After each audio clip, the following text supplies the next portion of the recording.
자, 여러분 안녕하십니까. 에버랩스입니다. 광명 자이더샵 포레나 입주자 모집 공고가 나왔죠. 근데 모델하우스는 아직 오픈을 안 했습니다. 근데 입주자 모집 공고는 원래 모델하우스 오픈과 동시에 그날 밤 12시에 나오고 그러는데 어떻게 여긴 또 이게 먼저 나왔어. 희한하게. 그죠? 하여튼 이놈의 동네 요즘은 알 수가 없는 것 같아. 일단 한번은 같이 여러분들하고 좀 보려고 합니다.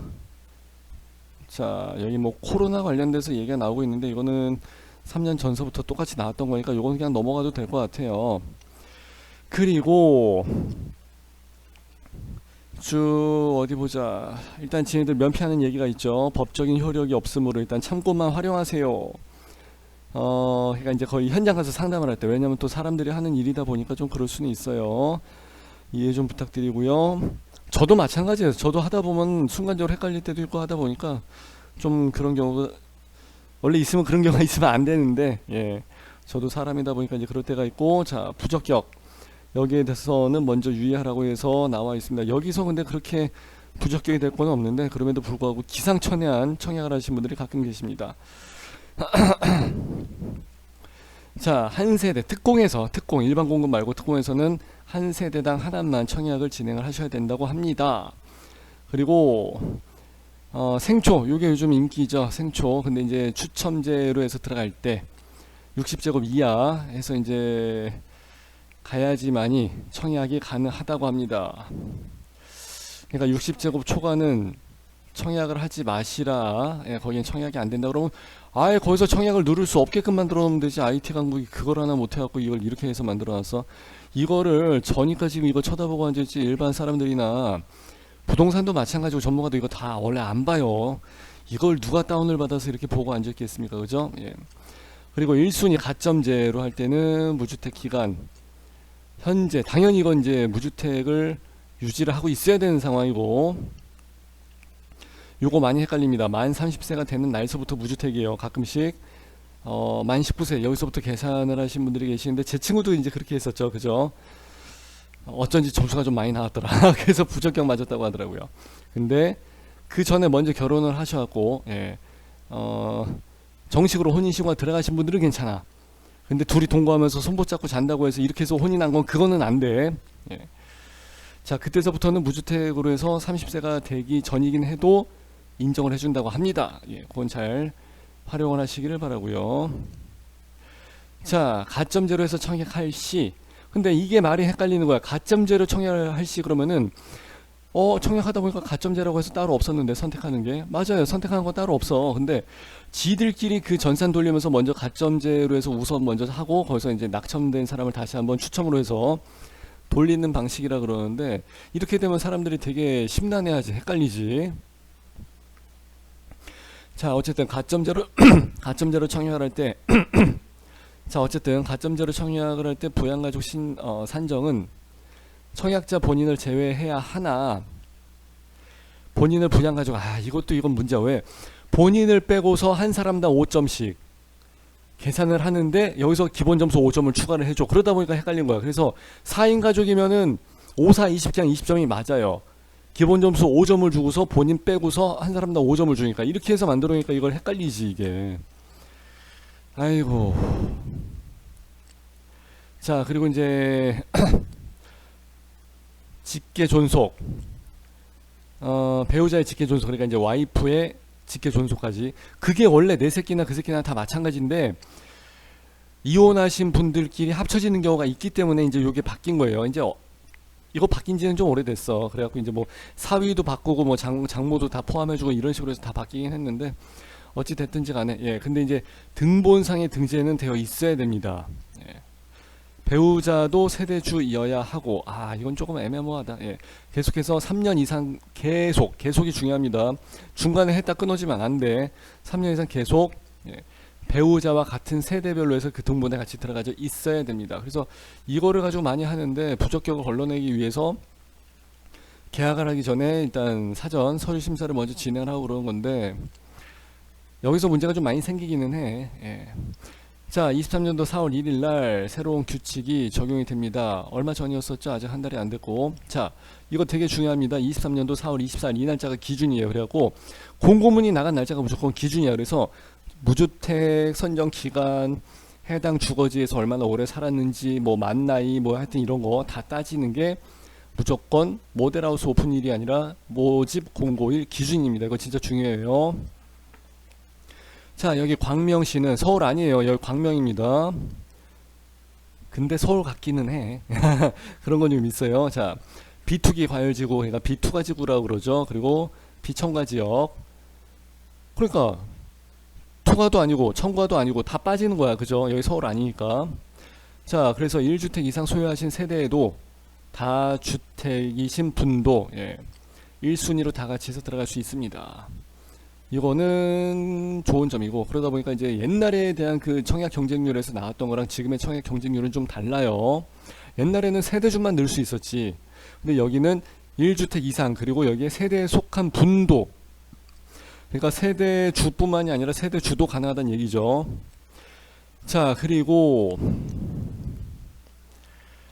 1인당 한 건만 신청이 가능하며, 당첨자 발표일이 동일한 주택에 대해서는, 그래서 뭐 전국에 뭐 여기저기 나올 수 있잖아. 근데 이때는 또 공고일 기준이 아니라 당첨자 발표 날, 당발이죠. 당발 기준으로 해서 합니다. 그래서 당발이 똑같은 달에 여러 군데를 진행을 하면 안 돼. 그래서 옛날에 의정부 고산자리 같은 경우는, 고산 여기 같은 케이스는 한양수자인, 거기 같은 케이스는 1블럭, 2블럭, 3블럭인데 당발이 다 달랐어. 그래서 3번의 기회가 있었죠. 특공까지 하게 되면 6번의 기회가 있었죠. 그건 현장의 소장들이 진짜 유두리 있게 잘해야 되는데 얼마나 센스 있느냐는 가봐야 알죠. 자, 특공에 당첨되면 일반 공급에서는 당첨이 되더라도 이건 안 돼요. 근데 제가 2종은 안 되고 2종은 되고 동종은 안 된다 그랬죠. 그럼 이걸 막 자의적으로 자기한테 막 좋은 쪽으로 해석을 한다고 그래갖고 그럼 2번이 되는 거네. 그럼 나 특공으로 2번 넣을래. 동종으로는 안 돼. 특공 하나, 일반 하나 이렇게 2종은 됩니다. 자, 그래서 여기는 분상제가 미적용이구나. 분상제가 적용이 되는 거랑 적용이 되지 않는 거랑 이제 그 전매라든지 전매 제한 기간이라든지 이런 게 좀 얘기가 달라지고, 분상제가 미적용이 됐기 때문에 요건 조금 비싸게 나온 건데, 얼마 전에 용인이 12억에도 나오는 마당에 용인 따위가, 근데 광명에서가 10억에 나왔다 그러면 그래도 일단 들어가긴 들어가지.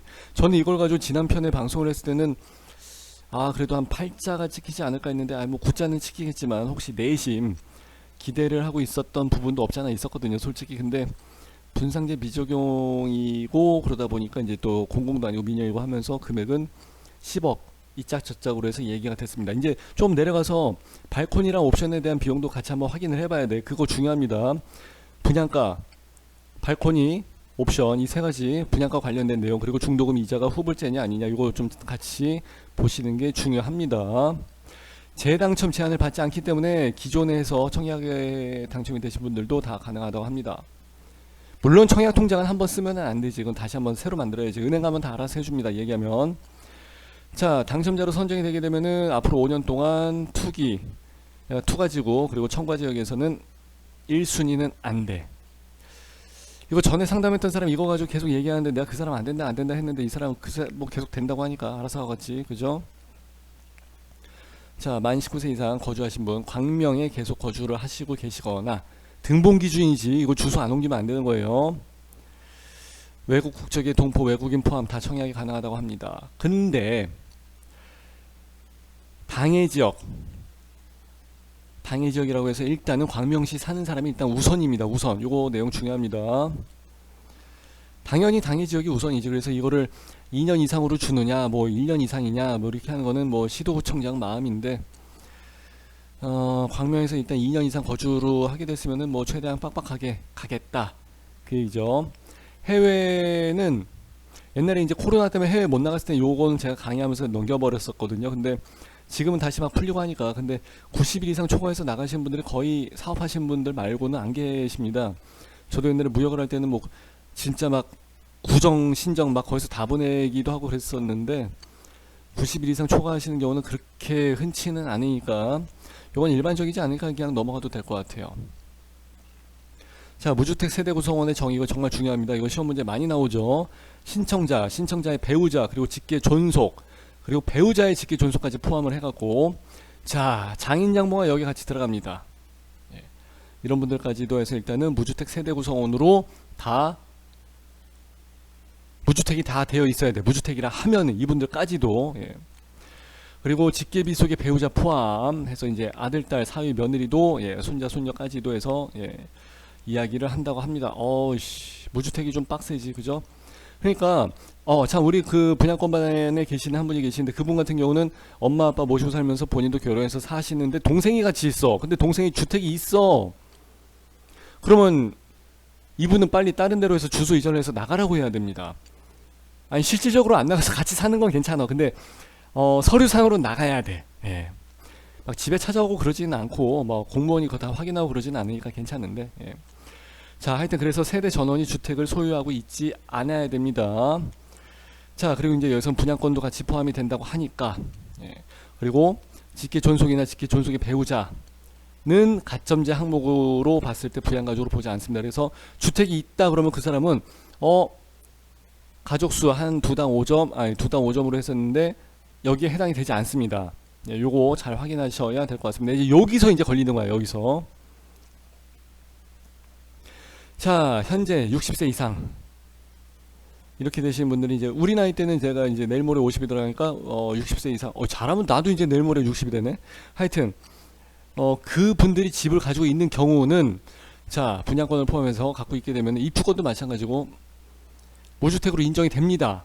근데 그 직계 존속과 그 배우자 세대 분리를 한 그 배우자까지 다 포함을 해서 예, 한 명이라도 있게 되면은 둘 다 부양가족에서는 제외가 된다. 예, 요것도 아까 맥락은 마찬가지예요. 근데 이게 왜 그러냐면은 와이프 옛날에 이제 뭐 다산이나 이런 데 있을 때는 와이프 명의로 해서 이제 같이 사는데 주소는 이제 분리세대로 해서 이제 다른 집에 살고 있어. 근데 와이프가 집을 갖고 있는데 이 사람 남편이 청약을 해서 당첨이 되고 그랬어요. 그때 당시에는 이제 예전엔 그런 경우가 있었는데 이제 정부에서 와이프 이름으로 해서 분리해 놓고서 장난질 치지 마. 이제 그 얘기를 하는 거예요.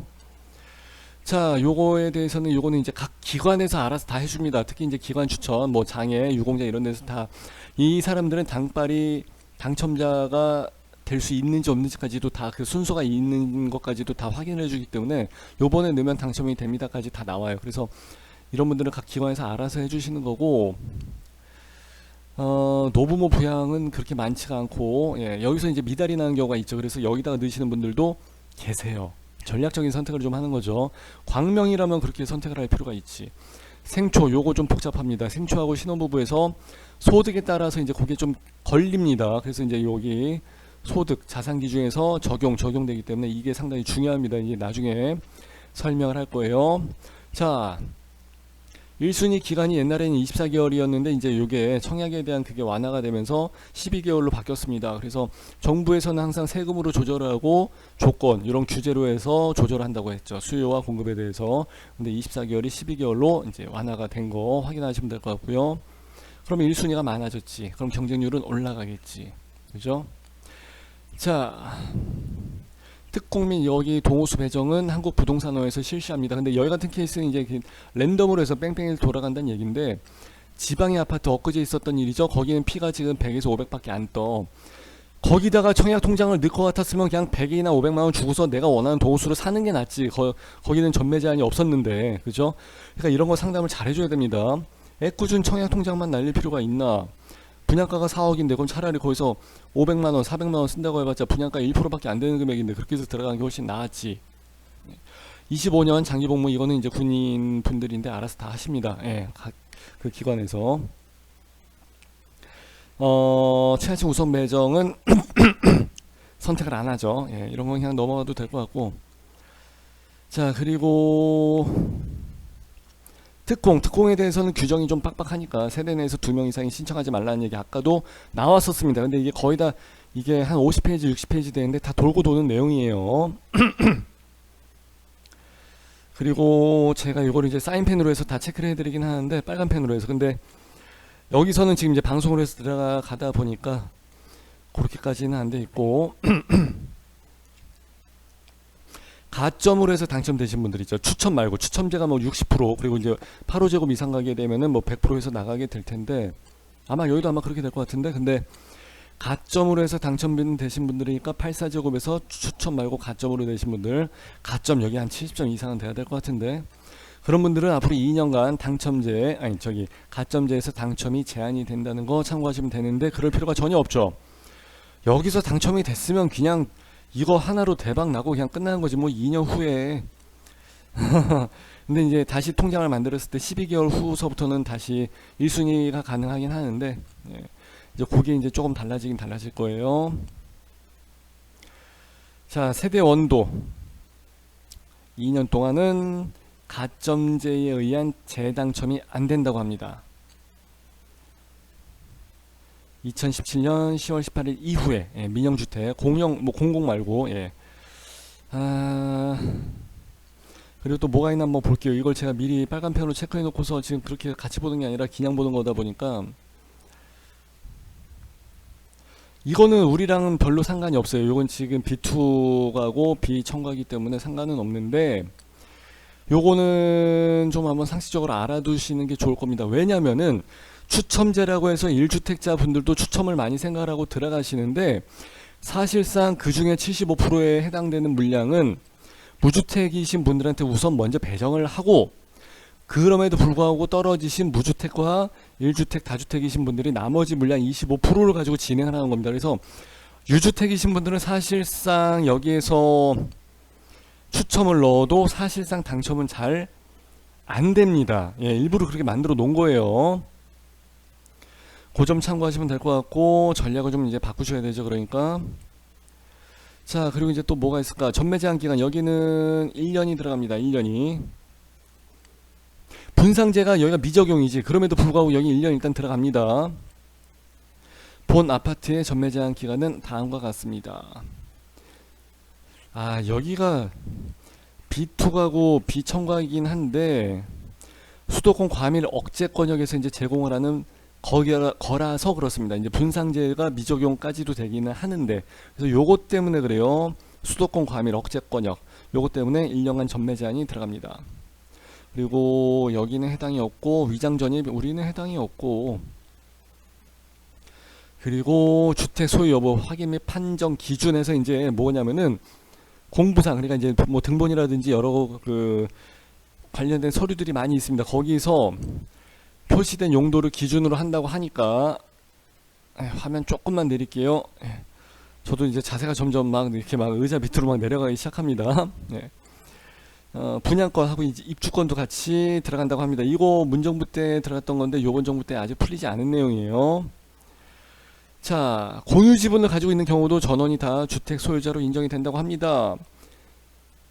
이런 이게 조금 그렇지. 예. 근데 이제 여기까지 해서 자세히 들어가기에는 보통 이제 1시간 정도 걸리기 때문에 지금은 그렇게 하기보다는, 그거 이제 나중에 유료 상담 들어갈 때 이제 복잡하게 디테일하게 해서 들어가는 거고, 일반적으로 봤을 때는 좀 중요한 것만 해서 말씀을 드리고 넘어가고 싶은데 말이 좀 많아졌죠. 그죠? 요거 중요합니다.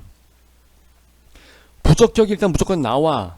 예, 모델하우스에서는 전산 통보를 받은 거, 국토부에서 전산 통보만 받은 것만 가지고 이야기하기 때문에 걔네들이 다 몰라. 그러니까 얘네들이 알아서 소명을 하세요. 그거 60제곱 이하인지 아니면 1억 3천 이하인지 아니면 공시지가 6천 이하인지 그건 니네가 알아서 등기 다 떼어갖고 와서 제출을 해. 그러면은 인정을 해줄게. 그런 케이스인데 일반 사람들이 여기까지는 잘 알지를 못합니다. 그래서 옛날에 날라가는 아파트 많이 잡아갖고 다시 안겨드린 적도 많이 있습니다. 자, 부적격자로 통보받은 이내에 통보받은 날부터 3개월 이내 그 지분을 처분한 경우, 근데 이게 상속받았을 때 이렇게 해서 3개월 이내인데, 근데 그 이전에 벌써 계약은 다 끝났는데 이렇게 해서 이게 돼? 그게 이건 사실 상충되는 법률이기 때문에 요거는 문제가 좀 될 수 있는 부분이고, 20년 이상 된 거 단독주택, 단독 8호제곱 이하, 그리고 개인사업자, 주택사업자가 해서 하는 경우는 요런 건 그냥 넘어가도 될 것 같고, 그 사람들은 그거 다 아니까. 그리고 이제 20제곱 이하 그런 경우는 봐줍니다. 근데 그것도 막 2개 이상 있으면 안 돼. 그러니까 20제곱 이하면은 도시형, 도생이라고 해요. 도시형 생활 뭐 이런 거. 그리고 60세 이상의 분들이 분양권 같은 거 가지고 있는 경우. 근데 이제 특공에서는 안 돼요. 특공에서는 안 봐줍니다. 요거 노부분 특공에서는 그것도 다 집이 있는 걸로 봅니다. 예. 그리고 요거 아까 나왔던 내용이고 똑같은 거고, 지금 3번째 나오는 거죠. 예. 폐가 멸실은 뭐 얘기할 것도 없는 부분이고. 자, 이거 중요합니다. 소형 저가주택. 요게 실생활에서 이제 많이 좀 반영이 되는 거죠. 예. 소형 저가주택은 뭐냐면은 이제 60제곱 이하, 그리고 수도권에서 아까 말씀드린 대로 1억 3천 이하, 지방은 6천만 원 이하, 공시지가로, 공시지가, 매매가 말고, 시장 가격 말고 매매가로. 그러다 보니까 어지간하면 여기에 해당이 되는 경우가 있어요. 그런 거 하나만 갖고 있는 경우는 무주택으로 해서 봐줍니다. 물론 특공에선 또 안 돼. 특공은 원래 깐깐하니까. 자, 또 어디 보자. 아, 미분양이냐 미계약이냐 해서 이제 뭐 여러 가지 나온 게 있는데, 미달이 나서 된 거랑 나중에 미계약까지 해서 쭉 빠져갖고 이제 4순위까지 해서 넘어갔는데, 거기까지 선착순 말고 3순위 말고 4순위 줍줍해서까지 안 해갖고 완전 다 미분양으로 해서 다 빠져있는 상태에서 하게 되면, 그런 경우는 주택 소유를 봐주는 경우가 있습니다. 그래서 지방에 있는 아파트를 잘 보고서, 때를, 전체적인 우리나라 경기 흐름을 보고서, 예전에 한 4, 5년 전이나 이럴 때 미분양된 거 아파트 뭐 남양주나 이런데 인천 쪽에 잡아놨던 분들은 돈 좀 벌었죠. 정당 당첨자 계약은 모두 주택 소유로 본다고 합니다. 등기를 안 쳤지만, 예. 미분양이나 계약 포기 후에, 아, 계약을 포기하면 안 돼. 당첨자는요, 본인이 계약을 하든지 말든지는 상관이 없어. 이미 당첨을 시켜줬잖아. 누군가를 다 떨어뜨리고 당첨을 시켜준 거기 때문에 이 사람은 안 돼요. 예. 그래서 본인이 뭐 계약을 안 하면 안 될까요? 그런데 그건 안 됩니다. 자, 요거 이제 아까 말씀드린 거죠. 요거 굉장히 중요한 내용이에요. 역시 분양권에서 공고문 관련된 내용으로 해서 시험 문제가 나온다 그러면 거의 여기 이건 무조건 나오는 케이스죠. 이건 정말 중요하니까 이거. 자, 그리고 당연히 옵션 발코니는 안 돼요. 예, 이건 다 빼고 그냥 순수 분양값만 가지고 해서 인정을 합니다. 요 정도까지만 보면은 될 것 같고, 날짜는 뭐 5월 8일 어버이날 때 진행을 합니다. 저도 벌써부터 홍삼은 다 사놨고요.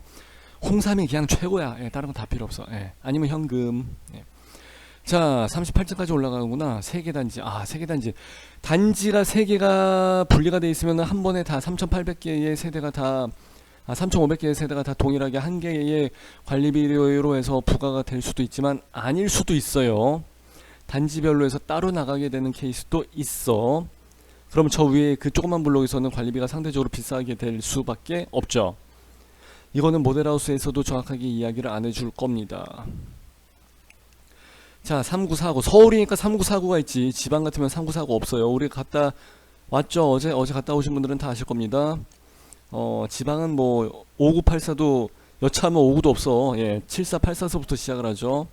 서울은 5984가 기본 공식이지만 지방은 8459가 기본 공식이다 보니까 조금 그래요. 자, 발코니 확장 금액이 여기 얼마지? 아, 예, 별도구나. 예, 별도고.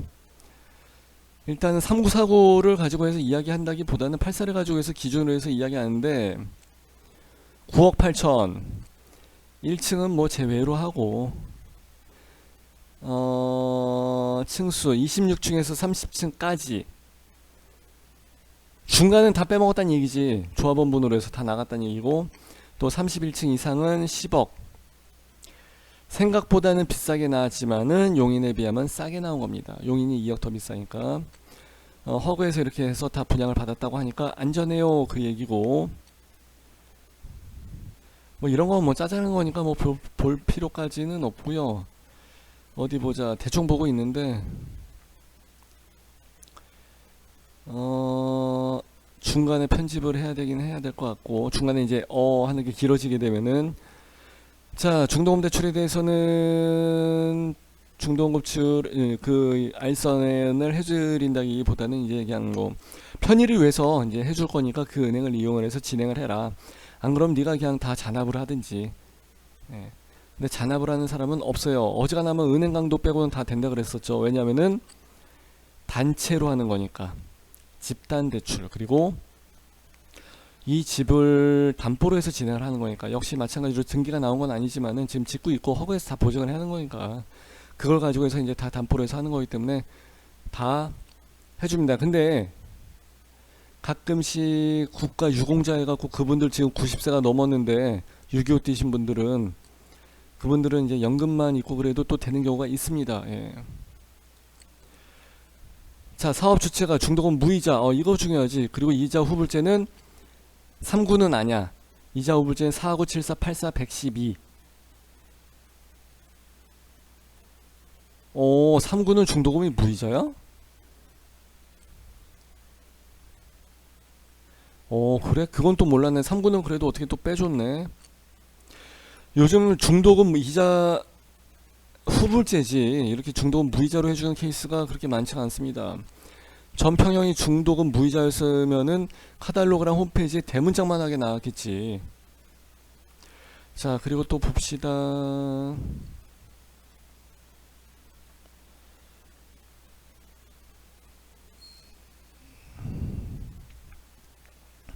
특공은 특별한 사람들 하는 거니까 이분들은 좀 알아서 하셔야죠. 예, 이분들이 다 알아서 관계기관에서 알아서 해주는데 북한을 한번 넘어갔다 오든지 그래야지. 그래야 집이라도 하나 주지.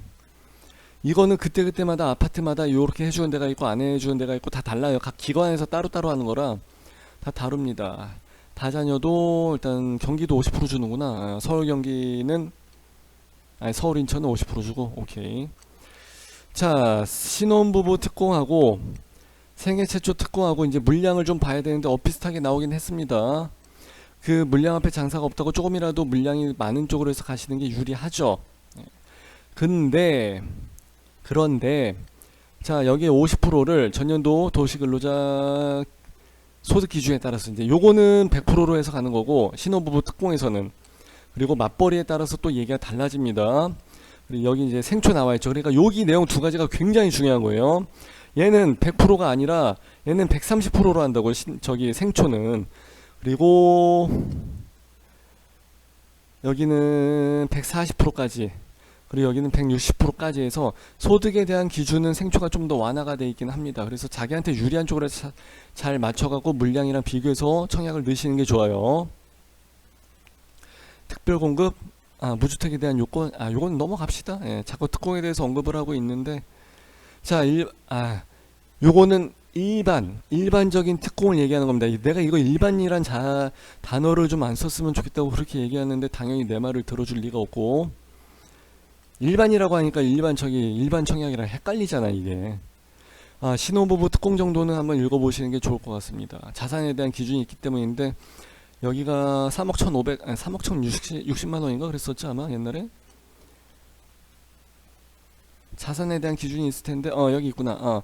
3억 1,100만 원이구나. 여기는 그때 달라요. 예. 토지도 있으면은 이제 거기에 대해서도 이야기를 합니다. 한번 지금 보시면 좋을 것 같고요. 신혼부부 요거 가외로 많이 나오지. 예. 50%를 누구한테 주고 20%를 누구한테 주는지를 먼저 한번 잘 보시는 게 좋고 내가 여기 슬쩍 봤는데 그렇지 이거 태아도 우리나라에서는 만으로 해서 날짜를 치잖아. 뱃속에 있는 아이도 한 살로 치잖아. 그것 때문에 0살서부터 이제 몇 개월로 해서 치기 때문에 미국이랑 좀 다르죠. 그래서 우리나라에서 하는 요거는 태아를 포함해서 5점을 줍니다. 예. 부양가족으로 해서 인정을 합니다. 그래서 이거 가지고 옛날에 편법이 되게 많았었지. 임신했어요 해서 5점 더 높인 다음에 나중에 낙태했어요 막 이래버리고 뭐 유산했어요 이래버리니까 얘기가 좀 많이 나왔습니다. 생초도 한 번씩 보시는 게 좋을 것 같고요. 야, 이거 벌써 30분 넘어가는데 이거 런닝타임을 어떻게 빼야 되지? 골치 아픈데. 자, 요거 일반 공급 신청 자격. 여기서 일반이란 말이 이게 이제 우리가 생각하는 진짜 일반 공급이에요. 자, 광명시에 거주하거나 요건 아까 다 했던 내용이니까 넘어가면 될 것 같고요. 여기서 장기 복무 군인을 여기서 또 언급하기에는 중복이지. 자, 60제곱 이하 5구 타입이지. 예. 가점제 40%, 추첨제 60%라고 합니다. 그리고 8호 이하 역시 마찬가지입니다. 근데 아까 여기 아마 110이가 있었을 거야. 여기에 해당이 되는데 여기서는 추첨제 100%로 갑니다. 그래서 1주택이신 분들은 밑주야 본전 무조건 이제 여기다가 청약을 하시는 경우가 많이 있죠. 112 타입에다가 아무래도 로얄동을 좀 빼주게 될 가능성이 많으니까 조망이 나오는 쪽으로 해서 5984에다가 3949, 59에다가 조망을 줄 리가 없잖아. 자, 그리고 통장에 이만큼의 돈은 들어가져 있었어야 됩니다. 내가 지금 살고 있는 집 기준으로, 주소지 기준으로. 여기서는 지금 뭐 부산을 언급할 필요는 없지, 여기서는. 자, 세대원 모두가 주택을 소유하지 않아야 됩니다. 자, 우리 분양권반 잘 듣고 계시죠? 예. 소형 저가주택 아까 말씀드렸던 거고, 요거 중요한 거니까 요건 다시 중복을 해도 돼. 예. 등본에 같이 등재가 되어 있어야 됩니다. 3년 이상 계속 같이 있었어야 됩니다. 한 명이라도 주택을 소유하고 있으면은 부양가족으로 보지 않습니다. 외국인은 외국인이 알아서 할 거고, 자녀 역시 30세 이상의 직계 비속, 1년 이상 계속 배우자와 같은 세대로 해서 들어가 있으면, 그러니까 이게 무슨 얘기냐면은 30살이 넘었어. 예. 근데 이제 이분이 결혼을 해서 그러면 안 돼요. 예. 결혼해서 갔다 와서 그래도 안 돼. 예. 1년 이상 계속 같은 그걸로 해서 있으면은 부양가족으로 해서 본다고 합니다. 이거 진짜 헷갈릴만 하다, 이거. 예. 나도 읽으면서 순간순간 헷갈릴 수도 있을 것 같은데, 요거 계산 잘 하셔야 돼요. 예. 우리 수업 시간에 이거 내가 이제 강남 학원에서 강의를 하거든요. 다 틀려. 이제 그러니까 이제 부작용이 나는 거야. 예. 자, 나갔다가 들어오게 되면 다시 들어온 날서부터 거주한 걸로 본다는 거죠. 예. 어떻게든 우겨보려고 하신 분들이 계시는데 그건 안 돼. 어떻게 할 수가 없어요. 그래서 모델하우스에서 기본적으로 등본, 초본, 인감 다 띄어갖고 오시라고 하는 겁니다. 자, 청약 방법은 저기 인터넷 사이트 있잖아요. 거기 가서 하셔야지. 예.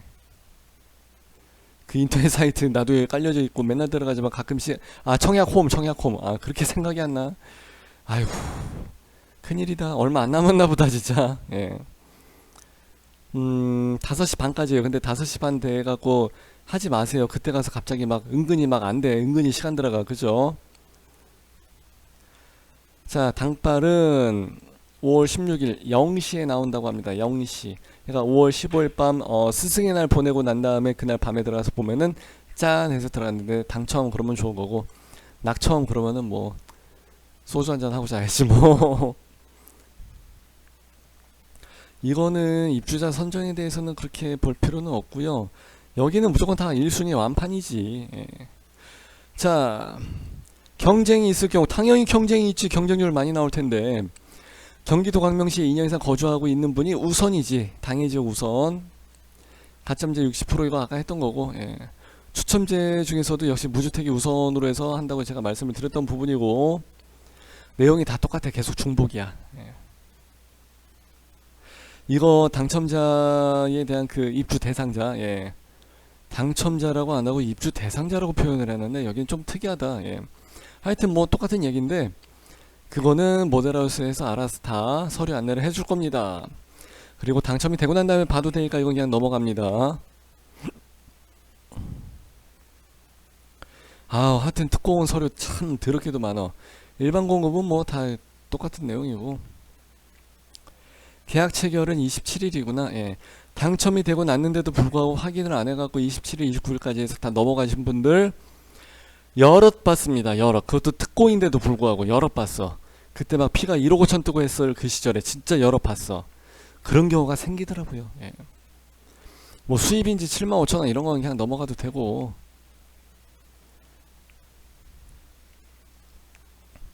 모델하우스에 들어가는 계좌번호랑 그 발코니에 들어가는 계좌번호, 옵션에 들어가는 계좌번호가 다 달라요. 근데 사람들 막 그래도 또 그냥 넣는다고. 3500세대에서 그거 뭐 제대로 안 넣는 사람이 한둘이겠어. 그죠? 예. 기타 계약 체결 조건, 요거는 포스코 ENC, 요거는 GS, 요거는 한화, 대출 안내 알선을 해줍니다. 근데 이제 이건 몇 프로가 될지는 아직 몰라. 은행은 선정이 됐지만 그때 가서 금리를 봐야 되기 때문에, 옛날에는 중도금 1회차가 될 때까지 은행이 아직도 선정이 안 된 적도 있었어요. 근데 지금은 아예 다 지정을 해놓고 하라고 해갖고 다 지정이 돼갖고 들어가는데, 금리까지는 모르지. 그리고 이제 여기 3500세대이기 때문에 여러 개의 은행이 들어가게 될 거예요. 동시다발적으로. 그래서 몇 동은 어디 은행, 몇 동은 어디 은행. 근데 또 금리가 또 다 다른 거야. 예, 그러면 이제 골 때려지죠. 그래도 잔압을 해서 나는 그 잔압하는 것보단 낫잖아. 어쩔 수 없지 뭐. 계약금은 당연히 내야지. 중도금에 대한 그 기회가 생기는 거고. 추가 선택, 발코니, 84 기준으로 봅니다. 또 기본이 있고 고급이 있어? 1400이면 나쁘지 않아. 2000도 사실 그렇게 뭐 나쁜 금액은 아니야. 5000짜리도 봤는데 뭐 3000짜리도 보고. 근데 기본하고 고급해서 발코니가 두 가지인 경우는 난 또 처음 봤어요. 희한하다. 거기에 대한 차이는 제가 아직 보지를 못하고 뭐라고 말씀을 못 드리겠어. 마감 플러스 옵션 이런 거는 안 하지. 안 해, 안 해. 스타일업 이거 뭐가 안 해. 입주할 때 되면 다 공동구매 따로 다 합니다. 에어컨까지. 그래서 안 해. 이걸 뭘 미리 지금서부터 벌써 계약금을 내놓고 예, 그렇게 합니까? 나중 되면 더 좋은 소재 다 바뀌어. 에어컨도 더 좋은 기술이 나와. 3년 후면은. 에어컨이 5대 780만 원이야? 싼데 괜찮은데? 이 정도면 괜찮아. 나쁘지 않아. 주방 와이드 다이닝 이런 건 괜찮지. 옵션이라도 이런 건 합니다. 에어컨은 안 해도 이런 건 합니다. 시스클라 이거는 GS자이에서 쓰는 말인데 이런 거는 있으면 좋죠. 예. 돈이 있으면 다 좋지. 예. 그리고 기타 계약자 안내는 기타 계약자가 알아서 할 거고, 주차장 높이, 왜냐면 스타렉스라든지 이런 거에서 뭐 벤츠 뭐 스프린터 이런 거에서 2.7m가 넘어가는 그런 하이탑 이런 거를 하시는 분들이 계셔. 그리고 가끔씩 이제 공사 차량 몇 대씩 갖고 계신 사업주 분들이 계시거든요. 펌프가 있는 내 친구도 있었고. 그러다 보니까 요 주차장 진입로의 높이를 많이 따집니다. 뭐 일반 승용차나 뭐 SUV는 뭐 상관이 없고. 예. 자, 그리고 여기 이거 성능 등급 인증은 보통 별이 4개 하나 2개 하나 2개 이런 식으로 가는데, 여기는 4개 하나 3개 4개네. 하나 둘 하나 둘이 아니라 4개 하나 4개 둘 둘이네. 그러면 괜찮은 거야. 예, 역시 브랜드가 있으니까 좀 그렇구나. 근데 00이라든지 저급 브랜드를 보시게 되면 여기 별표가 좀 하나씩은 비어. 근데 이 정도면 괜찮은 거야. 예, 잘해놓은 겁니다. 근데 이게 벌써 나오면 안 되는데, 그럼 거의 끝났다는 얘긴데. 기타 세부적인 내용, 뭐 옆에 뭐 군부대가 있다, 뭐 축사가 있다, 송전탑이 있다, 이런 내용들을 써놓는데, 그거를 좀 깨알 같은 글씨를 다 읽어봐야 되는데, 맨 뒤에다가 조그맣게 얘기한다고. 예, 뭐 그냥 뭐 예를 들면 뭐 요런 식으로. 예. 그래서 위쪽에 뭐가 있네, 아래쪽에 뭐가 있네를 얘네들이 여기에다가 해놓고, 여기에 대해서는 우리가 뭐 나중에 계약 취소 사유가 되지 않습니다. 알아서들 다 하세요. 꼭 현장을 확인하세요. 그런데 현장을 누가 가봐? 그래, 잘 안 가. 유튜브 하는 사람들이 나가지. 근데 유튜브 하는 사람들도 이거에서 얼마 나온다고 안 가. 기름값이 안 나와, 사실 다. 예, 좀 그래요. 예. 학군에 대해서는 이야기가 이렇게 해서 이제 나온다고 합니다. 근데 요건 나중에 얼마든지 바뀔 수도 있고, 이제 교육청이랑 협의를 해야 되는 내용이기 때문에 공고문에서, 그렇지, 이렇게 나온다고. 해당 관청에 문의하시기 바랍니다. 이렇게. 쓰레기장 위치라든지 뭐 전기차 충전소가 어디에 있는지, 덕트 환기구가 어디에 있는지 이제 여기에 나와 있습니다. 2단지 203동은 전면은 인접지보다 조금 낮을 수가 있대.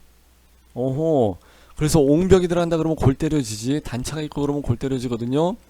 왜 계단 있으면 되지 않은데, 유모차는 힘들어. 유모차는 그렇게 되면 애 키우시는 어머님들은 좀 어렵습니다. 광북 성당이 위치하고 있어서 레벨 차이로 인해서 옹벽이 설치가 되어 인접 세대는 이렇게 될 수가 있다고 합니다. 그러니까 107동은 조금 그래. 예. 10동 철산공원이 있어서 애들 소리 지르면 골 때려집니다. 예. 근데 이 정도는 괜찮아. 유치원이 어디에 위치하는지 보시면 되고, 저층 세대. 근린생활, 여기 쓰레기 분리수거함이 이제 15동 전면에 있구나. 그럼 냄새가 좀 나죠. 예. 3단지에는 임대 세대, 저 임대 하시는 분들이 좀 있는데, 복도랑 엘베를 같이 쓰는구나. 이렇게 되면 조금 꺼려지지. 예. 입주민은 이의를 제기하지 마세요. 이미 지네들 면피하는 얘기는 다 하고서 들어가지. 아, 복도식 구조야? 아, 복도에는 창호가 설치되지 않습니다. 그러니까 이제 니네들이 돈 모아서 알아서 이제 그 복도에 그 샷시 알아서 이제 하라. 이제 그 얘기예요.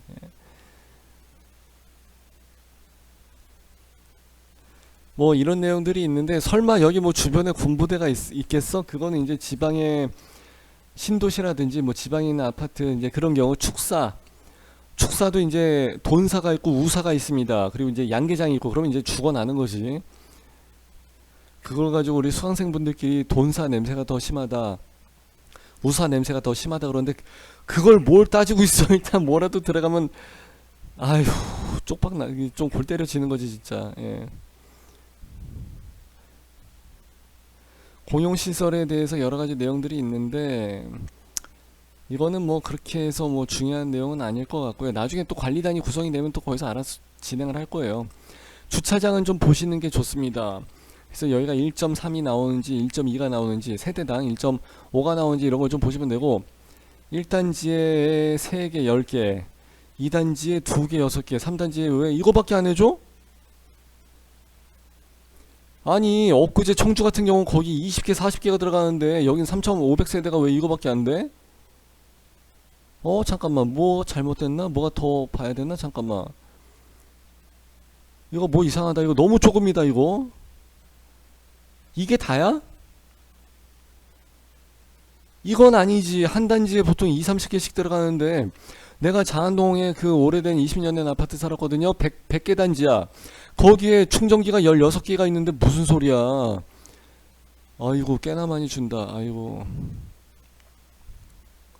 3단지 지하주차장은 2.3m 밖에 되지 않습니다. 예, 아우 3단지 청약 넣을 땐 좀 주의를 하셔야 되겠는데 택배차가 못 들어와?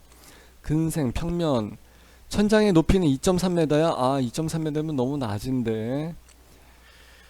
아 그래서 우물형 천장을 뚫었을 때 2.5가 될 것 같은데 2.45나 2.5가 될 것 같은데 이거 그냥 했을 때 2.3이면 좀 낮다.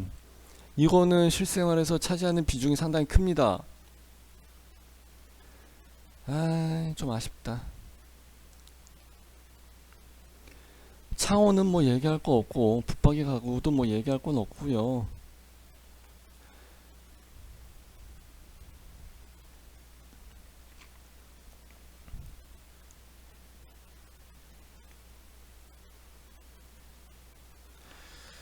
고객이 설치하시는 건조기가 보일러의 전면에 위치가 될 수도 있다고?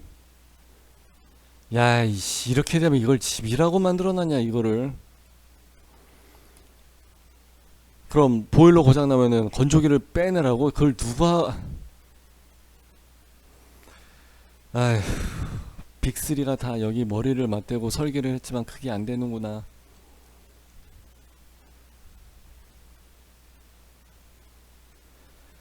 이렇게 해서 끝나네. 예, 일단은 제가 한번 쓱 훑어봤는데 이렇게 하더라도 거의 40분이 넘어간다고. 그래서 세부적인 내용은 또 여러분들이 한번 좀 더 보시고 또 유료 상담 같은 거는 제가 다 짚어드릴 수가 있으니까 본인에게 맞는 청약 전략 이런 거는 1800에 5703이 있잖아요. 예, 그쪽으로 해서 나가시면은 그쪽으로 해서 전화를 하시게 되면 또 유료 상담 한 5만원 하죠. 예, 한 20분 이상 얘기하고 하니까 도움은 또 많이 된다고 하네요. 예, 참고하시면 좋을 것 같고 본인에게 맞는 그 나 여기 무조건 꼭 돼야 되니까 무조건 당첨이 될 수 있게끔 청약 전략을 잘 짜주세요 하는 분들은 이용을 하시면은 나쁘지 않을 것 같아. 괜찮아요.